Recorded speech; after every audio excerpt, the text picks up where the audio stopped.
Well, hello. Welcome along to this session.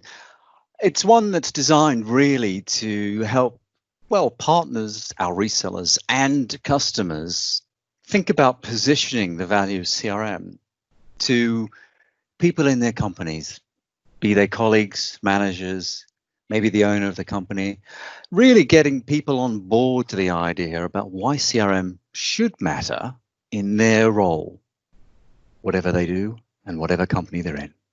So I'm David Beard. I'm the CRM principal for Sage. I look after sort of the strategic management of the product, and that includes how we talk about it, how we develop it in the years to come, and how we make sense of it to people that are buying it. So it covers all sorts of angles, really. And the purpose of today, as I said, is to help you convince your colleagues, your managers, other people to get on board with the story, which is why I've called it Pitching the CRM Story to the Non-Believers. So let me take you through a little bit of a journey. And by the end of it all, I'm hoping that the journey will give you one, two, maybe more ideas about how you could justify and position the Sage CRM offer inside your organization. So let's go back to the very beginning. Let's go back to the basics, right? So what's CRM all about? You know, it's a term that's probably been around a good 30 years now in terms of a concept, managing stakeholders that are customers to your business, be they suppliers, be they end customers or anything at all. I'm going to set some ground level here and give you some ideas to think about. So what is it all about? Well, generally, I'll use a statement from an analyst firm. Gartner's always good off the blocks. CRM, they say, and this is from a few years ago now, is really about a business strategy. Is designed to optimize profitability, revenue, and satisfaction. And it's one I've always liked because for me, having that statement gives you a basis, a ground level upon which you can build a measurable case for investment. Or put more simply, if people like Sage are going to ask you to part money for a piece of software, you want to be sure you get your money back on it and then some. So starting with an attitude, with a position, with a set of thoughts around a business strategy that drives measurable benefit along those lines, well, that's a good place to be, right? I like to boil it down even further and just go, look, whatever business you're in, this software and the way you deploy it should be able to be measured, project managed in, and measured as delivering value along three dimensions. How are they going to make you increase your revenue, make money? How are they going to help you avoid costs, save money? And how are they going to make you improve service? So that could be making money, saving money, doing more with existing customers, selling more, keeping customers longer, whatever those dimensions are within that third one there. And I use those three, and I deliberately said any business because it's my belief that it doesn't matter what business you're in, selling widgets, cleaning swimming pools, offering memberships at gyms, there is always a concept of finding customers, selling something to them, and then looking after them. And you're usually trying to do that so that you make money or at least save money doing it and do a good job on the way through. So that's why I build from that foundation. So inside any business, again, continuing my back to basics theme, how do you make the case for measurable benefits, right? How do you engage with your colleagues, your partners, your boss to think about CRM for your business? Well, I've taken an idea here that lets you, I hope, consider CRM from a number of different levels. And the idea is, if you're getting people on board, people are doing different jobs inside a company. Sometimes they're very operational, customer-facing, telephone calls, bang, bang, bang all day long. Other times they're heads of department. Other times they're owner-operators of the business. And those sort of, if I use those three levels as a starting conversation point, they have different ideas about what the product could do for them.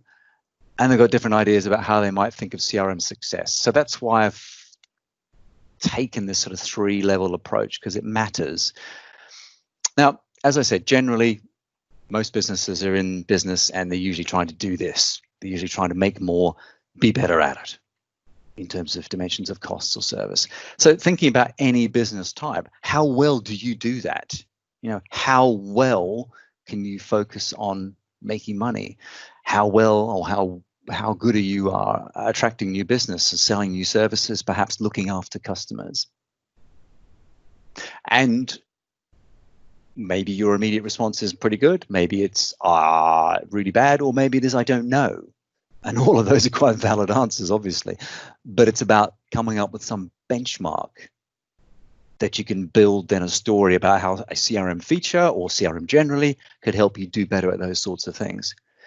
Benchmarking, by the way, could be comparing yourself to a similar company or industry, comparing yourself to a 10% strategic growth plan that's been put in place by the owner of the business, and what does that mean to your individual department, and so on. So lots of dimensions, lots of ideas to measure benefit. So starting point depends on the conversation you're having, depends who the conversation is, or sorry, it depends on who you're having the conversation with. What's CRM really mean to your business? So how do you think about it in your role and the people you talk to? Is it a strategic kind of conversation, high level, where are we going in 5 years' time? Are we going to open up in 3 new regions, and how are we going to do that? Are we launching 5 new products, and how are we going to do that? Do we have to cut staff by 20% and make it up in technology? Whatever those dimensions of strategy are about. Perhaps it's operational. Perhaps it's we've got to fix our marketing right now because in the past we've always outsourced it to a particular function. It's had variable results and it costs us a lot of money. So we're going to bring a whole new operational piece into the company that does marketing. And how do we make sure that works properly? And how do we have the right tools available to us? Perhaps it's an operational conversation. Or perhaps it's a really analytical, deep down conversation. Do you know what? I just want a tool that'll help me do, I don't know, customer service really well, because we've never really done customer service before. Most of the stuff we've sold looks after itself, but suddenly we've got a new focus on customer service. So we need a bunch of tools, or a tool and a set of processes to help us do that, that tracks cases, that assigns cases, that follows up on people when the cases come through. So that's a very analytical, tactical response. And it's a specific need. And I've used some examples there. And I've taken that actually from an old marketing text, but it's just as valid today as it was back in 2002. Think of it in whatever mix or whichever level you wish. What is the focus of where you start? And it might be you have multiple focuses, or it might be you have a specific focus depending on the particular tactic or particular department you're talking about or to. At that point, once you've thought about that in more depth, only then and only then, start looking at the features. Now, of course, I'm going to tell you Sage CRM has some fantastic features for sales, marketing, and service. And I would say they're great bang for buck in the market they serve. But they don't mean anything to you unless you've done thinking, excuse me, about what you're wanting and how you're going to deploy that. That's a nice motherhood statement. It seems, I guess, fairly obvious, but it is important to state that out loud. Think about the product once you've done your strategic or operational thinking. And then give some thought as well about how you actually plumb the product together. So you might want to integrate it to your accounting system. That might be an important thing. Certainly, if you attended our roadmap session with Jeff and myself, you'll hear us talking about this idea that our strategic value when we build the product is built heavily on making sure that we offer integration points to accounting and other systems. But that's maybe of importance to you, maybe not. Maybe the ability to have it hosted by your partner or have it hosted on your own hardware is important. Great, I get all that, but that's a secondary level of thinking once you've got past the what do we need the product to do. The business value you present to your internal colleagues on the product really can cover anything. We can do anything at all, but it's only relevant when you start talking about the wrong things, or it's relevant, I should say, when you got the right focus, the right conversation, the right people. So my point, and I say this a lot to resellers, but equally it matters to customers as well, is the value is all about what's it going to do for this particular colleague, audience member, department, business owner, etc. And that's only relevant if it's couched in terms of the strategic value. What's it going to deliver for us in measurable terms of revenue, cost, or service? So, it's kind of sales 101 for those of you who have been in the business for a while. What's it mean to me? What's it mean to us? What's it mean to that department? What's it mean to that company? What's the value behind it all? How are we going to use this product and its delivery through our reseller partners to help increase revenue, avoid costs, or improve service? Here's a catchy reminder, IRACIS. What does that mean to you? How do you measure it? Some of the other thinking I've done around this, which is available on some of our support websites, community websites and things, includes taking that thinking right down into project management of the Sage CRM platform. So every time someone comes up with a request for a feature or a design for a new report or something like that, in project management terms, how do you validate if that's a good thing? If you have a list of 10 reports you need, but you can only deliver 5, how do you validate or prioritize what's important? And I would say, how is it going to increase revenue, avoid cost, or improve service? So let me articulate that with some examples, and let's talk about this in terms of functional areas of marketing, selling, and service. So let me start with marketing. So we say, out of the box, on the websites, that sort of thing, hey, Sage CRM helps marketing executives increase lead flow and manage marketing campaigns more effectively and accurately measure ROI. What does that mean? Okay, think about my 3 levels. How do we take that concept of what we call the campaign management part of the product, and how do we express that to our stakeholders, to our heads of department in terms that matter? So it could be, if I roll up from the bottom, start with the analytical, maybe the features in campaign management will allow a department who's looking at a new marketing tool rollout, to have standardized workflows and cloning of campaigns. Why does that matter?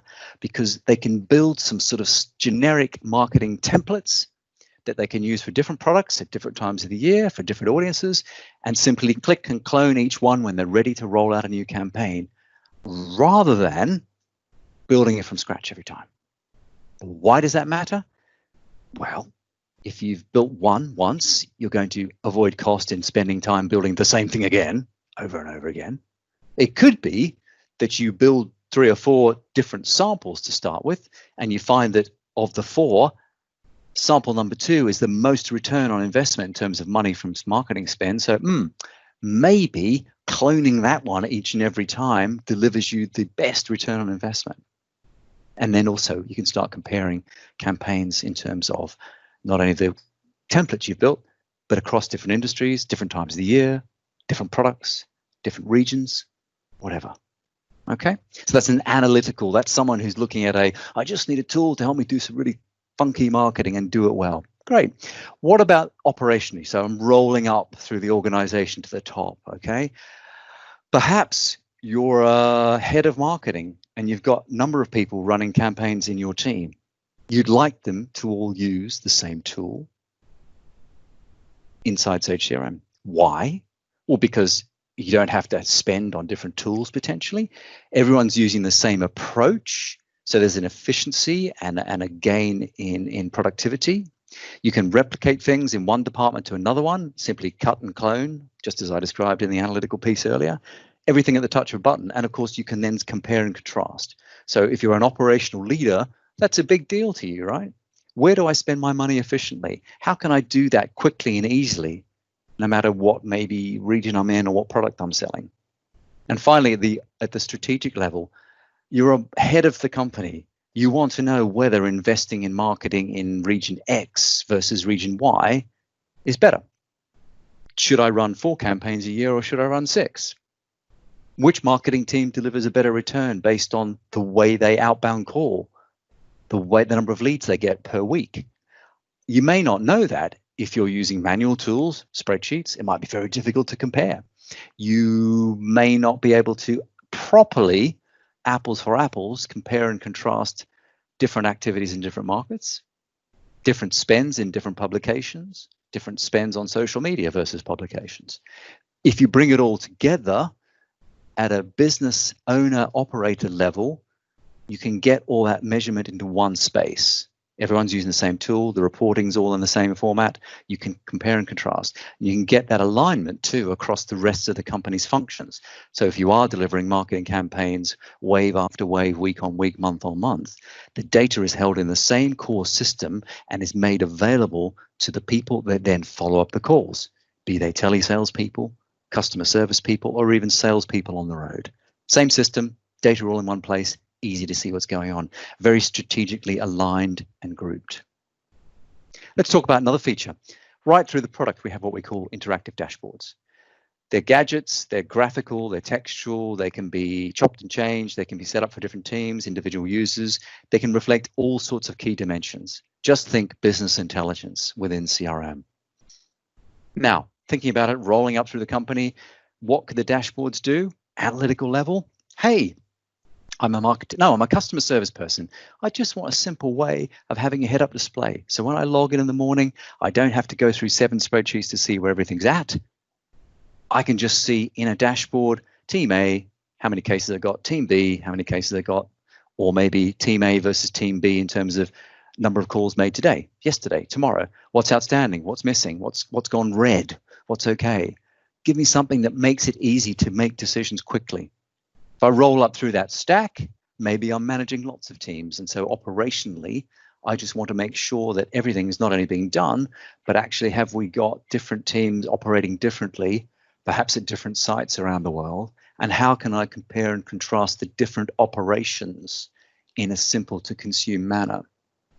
And then strategically, back to that same sort of message I made on the other slide, which is this idea about rolled up view of how the whole organization is performing, not only just in my example of customer service, are we hitting our numbers, is everything being done correctly, but how does that information get rolled out right across the company so that other teams can see, is there a customer service issue in a particular region with a particular company, with a particular product, and how is that impacting other activities?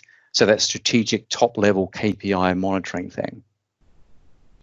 And finally, here's another marketing example, this idea of blending contacts. And by that, I mean data comes into systems from all over the place, emails, websites, phone calls, etc. How do you blend all that data into one place so that it's easy to work on and easy to understand what's happening and where? So analytically, great, let's make sure that we don't have 5 different pots of inbound information. Let's make sure all these streams of inbound end up in the same place so that we can get a complete customer view and target people better. That extends itself neatly into an operational conversation about, we've got 4 or 5 different platforms at the moment, an e-marketing tool, a website management, content management system.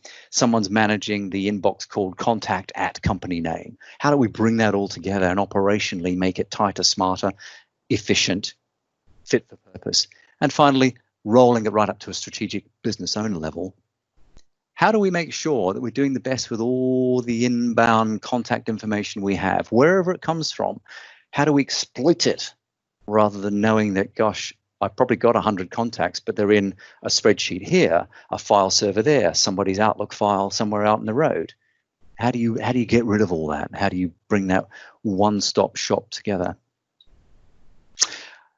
I'm going to go slightly faster through the rest of these, but I'm simply making the same sorts of stories for different functional teams now. So we talk about Sage CRM having tools to increase sales team productivity. What does it actually mean? There are things like workflow in the product, right? Analytically, what does that mean? It means if you want people to follow the same process in a sales department, you can use the workflow to make sure that the exact process is the same, the data is captured when it should be, and things are got back to within the time frame agreed. This uniform sales approach. And if I roll up to the strategic level, this idea strategically is that the business has much better productivity. They follow streamlined processes that everyone understands, that everyone agrees to, I hope, and that you can then get a much better idea about, well, in terms of lead management, as one example, where's my business coming from? How am I managing it? Am I sure it's coming in on certain days? Do I know how to manage the cash flow around that? And so on. And of course, operationally, that's sort of halfway between the two. So workflow can be a great way of bringing together departments, and you can have all sorts of different conversations analytically, do things the same way every time for a team, right up through the business in terms of make the business run like clockwork. I could make much the same point about the often touted 360-degree view of customers, and you can read some of those on the screen there yourself. But the message there is bring all your data together in one place. There are no surprises about who knows what about who. Data around phone numbers, addresses is exactly right. Consent is kept in one place. If you're in a place that you're managing consent for marketing, that's very important. As well as, well, what do we actually know about our customer base at large? There are trends in there about buying. There are trends in there about regions. There are trends in there about volumes that maybe you're not really seeing without CRM because it's buried in spreadsheets or buried in sales reports or buried in accounting transactions, which are not obvious to pull out until you do pull them out into a 360-degree view in Sage CRM. I made the point about dashboards earlier. Same thing runs right through the whole product set and through all the functional pieces of the product set. So if you're a salesperson, the idea of having sales KPIs in one place through gadgets, reports, those sorts of things, so that you have a complete business overview, no matter where you are in the company. You might be the owner operator. How are we doing worldwide? It might be right down to the one person who runs customer support, just having that common dashboard that shows them where their head's at. What are they going to do today? And everywhere in between. And all these things, if I haven't made the point already with my little graphic in the bottom right there, how, whenever you ask any of these questions of any functional role in the company, how can the tools I'm talking about help this business, either at an individual level or at the very top of the company, increase revenue, avoid cost, or improve service? So finally, on customer service, this idea, lots of features in the product. One of them, which I think is woefully underused, by the way, from a lot of our customers, is the self-service portal. This ability through secure managed APIs to open up your internal customer management system, CRM system, to a website for either customers, prospects, partners, to log in, to have a look at data, to update their own records, to pull down reports, to request information. Think about all the ways that maybe you have to do this now, either analytically or strategically or operationally in the middle, and think about all the ways it might go wrong, the increased time and cost to do it, lassoing spreadsheets together, calling around the office to see who's got the latest password for something or other, whatever the problem is in your organization. How could you improve that through having a self-service portal that helps customers help themselves and helps you be more streamlined? Dashboards, again, I said I'd make a lot about dashboards. They matter everywhere in a business. Managing KPIs in a service environment. At the very bottom, the analytical level, metrics for key staff. You've got to make sure you complete the following 6 calls before midday because that's when you said you get back to these customers. Right up to the strategic level. Show me across my business how we're doing on service by product lines, by teams, by time, by region, and whatever other dimensions matter to you as an owner-operator or a functional leader.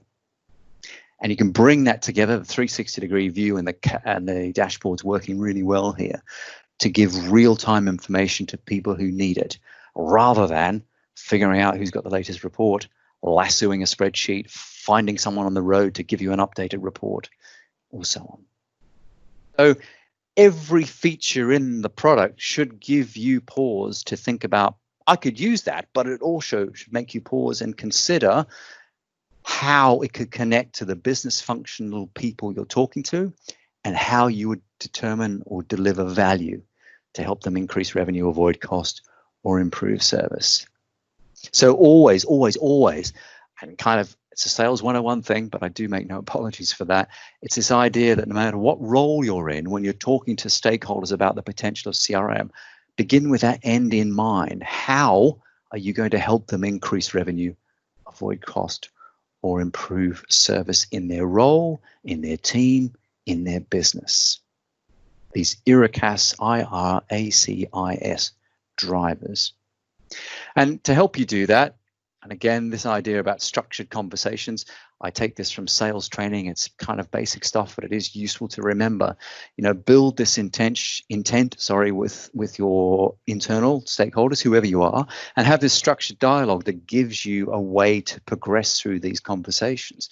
This idea about, well, what is the business we're in? What are our broad organizational goals? Objectives, strategies, trends, whatever, okay? And then drill into the functional areas of your business and figure out what the problems are in achieving those goals, the challenges they might see. And you do that through open questioning. How do you do this? What does this mean to your part of the business, etc.?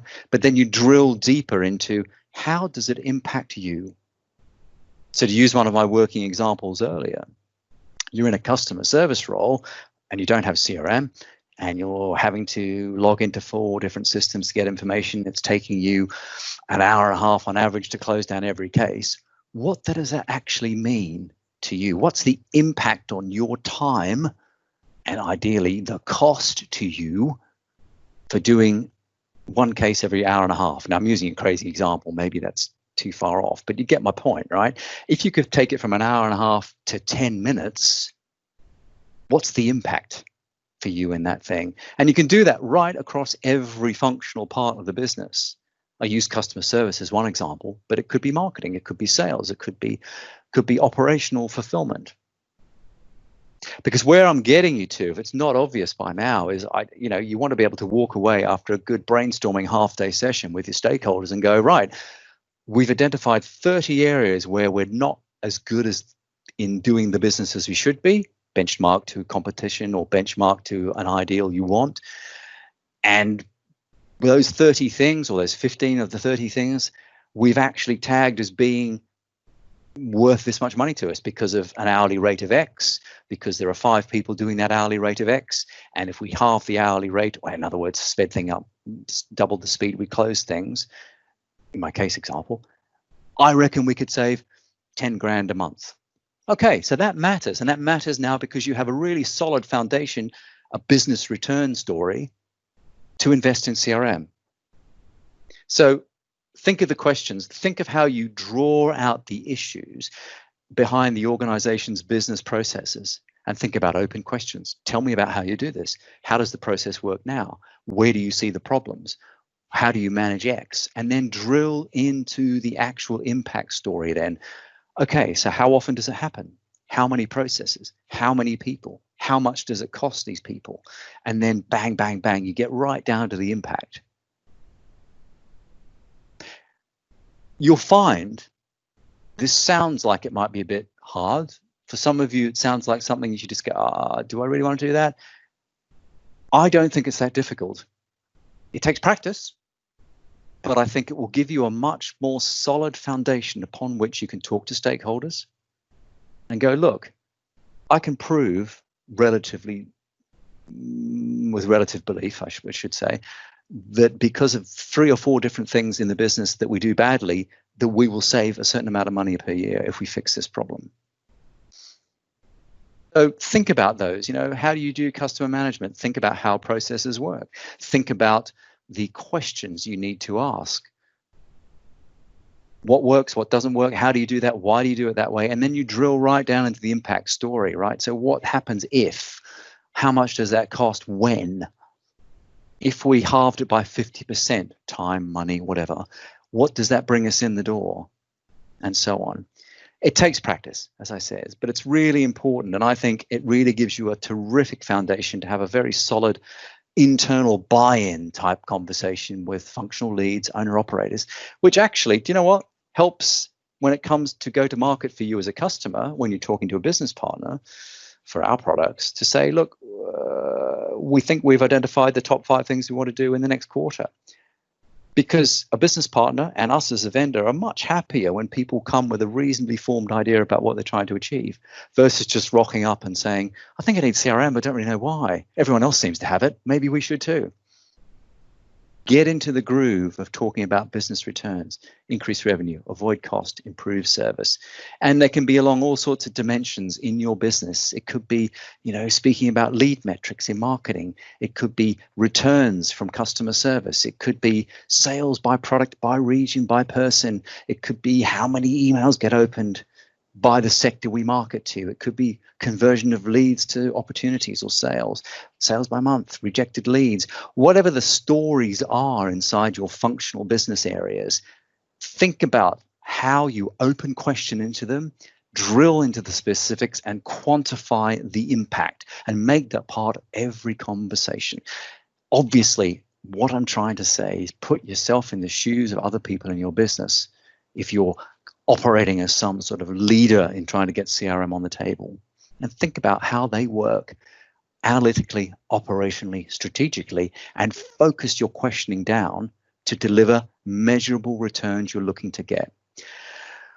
I'd like to think that would help you also focus on, you want to be a good business. Hopefully people are in business to make money and do it well, and flushing money away on things they don't need to worry about, right? Be a firm of the future. What's interesting is this particular survey, I pulled this out of something a little while ago. We asked people typically in our normal strategic hit zone in terms of customers, small and medium businesses, and questions are asked about how you manage customer data. What's fascinating is the blue and the green chunks, which is nearly 50% there, isn't it? People are using spreadsheets or nothing to manage customer data. So you might have been scoffing earlier when I said, people are lassoing spreadsheets together and having to ring people to get reports. But this is the reality. Right now, people aren't using things, and they're having to rely on people's memories, people being willing, people catching the right information in the first place. Aberdeen Group, an analyst firm, looked at what they called firms of the future, and they looked at 100 companies. That's a small data set, I grant you, but the direction of travel is what I'm highlighting here. And they looked at how they organized customer-centric data and how they made that data available to the front line, if you like. So this idea of holistic management of data so that anyone in the company can see, appropriately secured, of course, but what do we know about customer X? What have they bought? What are they going to buy? How valuable are they to us? How well do they pay their bills? All this sort of stuff, right? Grouped, Aberdeen that is, grouped this group of 104 into what they call best in class and the rest. And best in class are the people that join their systems together and present that holistic view of customers to everyone in the business who needs it, okay? And they found some really interesting statistics, including just 3 that I'm highlighting on the screen here. People who join up systems have a much better customer retention. 94%. What's fascinating about that is not the 94, I think it's the 19. So the non-best in class people, the laggards, as they call them. 19%. These are the people who don't bother having joined up systems, who have spreadsheets or paper, and then they've got an accounting system and they've got something else, but they're not joined. Because if you think about what the 19 means, the 19% means that in theory, businesses like that are replacing their customer base in its entirety every 5 years versus the 94%. Now, I don't know about you, or I don't know even if you know what it costs you to obtain a customer in the first instance, but I'm thinking replacing a customer base every 5 years is a pretty expensive thing to do. And given life is all about customer service and customer retention, particularly at the moment, that's a very powerful statistic to wave around people. Some of the other ones on the screen as well are quite interesting, including the third one, which is particularly useful for people who say, I've got sales teams, but they wouldn't use CRM. They don't like it. Well, let's see. Aberdeen proved that with a CRM system, they'll get 12% above quota versus under quota. Maybe they'd be interested in having that conversation with you. And best in class companies are 60% more likely to integrate not just accounting, but all sorts of other tools as well. And this idea that you can then have people achieving better integrated processes for ordering, for shipping, for customer service, Giving people strong visibility into inventory means that, hey, if anyone's on the phone and a customer rings and wants to buy something, they can quickly check, yeah, we got that in stock. Yeah, we can get that to you tomorrow. Bang, sale. Versus, oh, I don't know, I have to get someone to get back to you tomorrow. Not sure myself. Deal's gone, right? You can see how these little things make a big story. So it's all about, to me, helping you in whatever role you have, maybe as a leader of a CRM initiative, maybe as a business partner, maybe as an owner of a company, having conversations with functional leaders to help focus on and articulate the value of what CRM could do for their business. Whatever business they do, memberships, gyms, building roads, whatever. Sage CRM works for everybody. But the value you get from it is the value in thinking about measurable impact. How will you increase revenue, avoid cost, or improve service? That's my thinking, and I hope that's useful to you. It certainly served me well in the many years I've worked in the industry to focus people's conversations. What are we trying to do here? Why are we trying to do it? How do we measure the value? And how can we prove when we've done something useful by deploying CRM for our business? Thanks for listening, and I hope you enjoy the rest of the day.